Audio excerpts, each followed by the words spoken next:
Uh,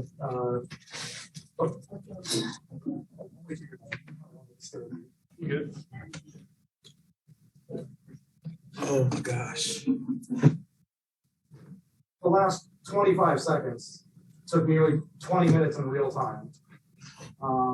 What does that do to the players to kind of take them out of rhythm? And B, what did you even say to the guys? When? Which time? It was like 5 different stoppages. I don't remember. But I mean, the thing I'm proud about is we didn't play well. We didn't play well. I thought our bench came in and did a hell of a job, I just thought when we got down 5 or 6, whatever it was, like we just kept our composure, kept our poise, and T-Man made some huge plays. Amir made some big plays, and then we just kept playing. And I didn't think we played particularly well. I thought in the first half we did some good things, but in that third quarter, I thought we let the game get away from us. But to keep our composure and to come back and win this game, it was a big win for us. And especially with our bench guys playing the way they did.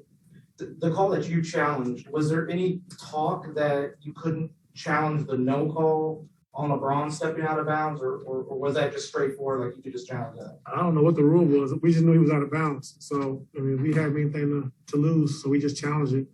But it could have came back and hurt us because then we used our timeout to advance the ball and we dribble around the backcourt like it's not an 8-second, like it's not an 8-second rule. But, it was a big challenge and we won. And, like I said, Sean Fine and, Jeremy Castleberry, we can challenge it. Like, Brian was out. And so that was huge. And I thought the biggest part of the game was, Brian Shaw, telling me that, let's go small and go with Rocco at the 5. And we got Isaiah out, and that kind of changed the game for us.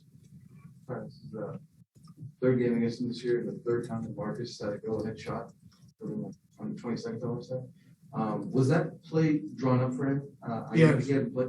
Yeah, it was. Well, the play looked like T-Man on the spin out lob, and then Luke to come off and set the flare screen for Marcus, and then Marcus had a one-on-one from the top of the key, and he made a huge shot. And I thought, like I said, he got off to a good start, making some shots early, and then when that second unit came in, was rolling. Marcus just let him go. And so when they kind of cut it to 10, it was 3 minutes left in the quarter. There wasn't no need to try to get him back in. He's been sitting for so long, so we tried to ride that out, and then. I thought offensively he kind of got lost in the game, so that's on me. But I just thought he did some good things defensively, and then at the end of the game, he orchestrated that fire. We talked about wanting to fire out of timeouts with LeBron when they run a pick and roll to get the switch. We want to fire and double team and make somebody else beat us because we was only up 1. And Marcus pushed T-Man up, got him to fire, and we was able to get Melo to take a deep shot. And now it was 0.7 seconds left. So, like I said, we did some good things, but we didn't play extremely well. But like I said, to win a game like this and not playing well is huge for us. I go back to that. The third, he was for 26 seconds left, LeBron out of bounds. Frank calls the timeout. Would you have challenged that even if he hadn't called the timeout? I guess I'm thinking maybe that gives more time to ask Castleberry to fire. Yeah, I would have challenged it. You would challenge it. Yeah. But just to clarify, Marcus asked to let the young guys run that second quarter. When we had it going, I was going to bring him back, and then he's like, "You sure?" And then he's like, let him keep going. So then, all right. So then we let him keep rolling. Then they was playing well, and then they cut it to 10. But it was like 2.5 minutes left in the quarter. We don't need to bring him back. We've been sitting there long. So, but like that's what our team's about. Like whoever's playing well, that's who's going to play. And we cheer for our team. And like I said, Zoo, he had a rough go tonight, but he was cheering for everybody. And Marcus, like I said, Nico, everybody doing the same thing. So it's just about team. It's about winning. And whatever we got to do to win, that's what this team's about. You had a near, we're down 6 and 4 for turned up, and it's just another example of the full package of what he's able to do. Like, how were you able to just put him in position to succeed tonight? Well, I know Reggie got tired tonight, and he struggled a little bit tonight, offensively. So. We wanted to put the ball in Amir's hands and let him make some plays. So we ran some of our dribble weak stuff, some of our horns weak, let him get downhill to his left hand. And like I said, he made great plays. And so, that's one thing we've learned, with being shorthanded, that we can play through other guys, playing through Zoo, playing through Amir, playing through, Luke, Marcus, T-Man. So, whoever has it going that night, we try to ride that. And like I said, Amir was, he was huge, going down the stretch. You credited Brian Shaw for telling you you could just play rail cut at the 5 and just roll with the small ball. What does it mean for you? Like this team, obviously last year, Nico, Marcus, they played small ball all the time, but to have another guy who can just do it, is willing to take the challenge, what does that mean for you as a coach and for the team overall?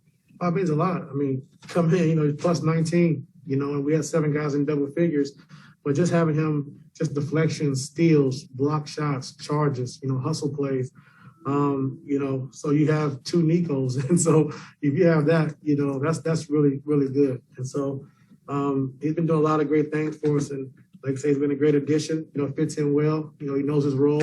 He doesn't try to do too much. Doesn't complain about shots, just plays his role. And like I said, he's been a big factor in what we've been able to do as of late. He played 20 minutes. I believe he played almost the entire second quarter, and I believe the entire fourth. Is finding minutes for everyone a challenge? Considering you have so many wings, is finding enough minutes for everyone to get your rhythm a challenge?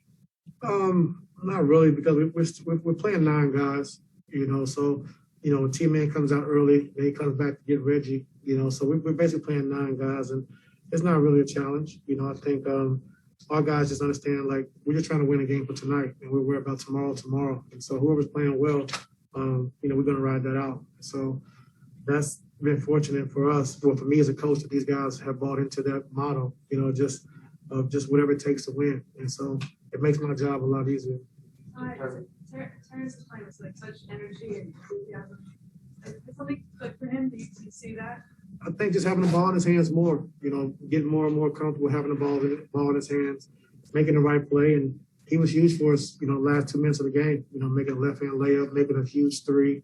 And so, he's been big for us. And it's just good to see him playing well. And the game slowing down for him, getting to his spots, attacking and playing the right way. And, he's been really good for us. You guys have 2 days to prepare for this team from the All-Star break. Is the significance of this game discussed at all before you enter tonight? We didn't even prepare for them. We just basically worked on ourselves, a small ball lineup, things we needed to get better at. It's not about the Lakers. It's about, us going forward, getting better, every game. And so, we had shoot around today when we went over them, but the 2 days of practice that we had, we really focused on ourselves and just trying to get better. Is the significance of this game at all discussed though? Even with you? Say it again. Is the significance of tonight's game winning the tiebreaker? Oh, hell yeah. Any win is big, especially when the tiebreaker, we know we're in the playing running. So, any win you can get is important. And to have a tiebreaker against them is pretty significant. After the trade deadline, you talked about how there's not a traditional point guard on the roster, but, the reps that Amir and Terrence have gotten and the way they responded pretty well, really well. Has that outweigh the possibility of what these guys could develop to kind of having a guard on this roster and a flexibility that can afford you?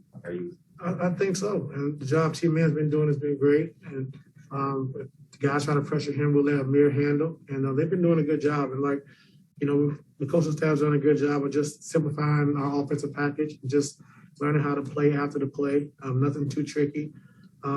Just basically working on our concepts of getting to the paint, making the right play, making the right pass. And so they've done that. We just got to continue to keep working on our small actions and not get stagnant when we don't have it, move it, next action, which we got to keep. We've been talking about it all year, but we got to just keep working with these guys until we get it down. But they've been doing some great things. Thank you. Yes.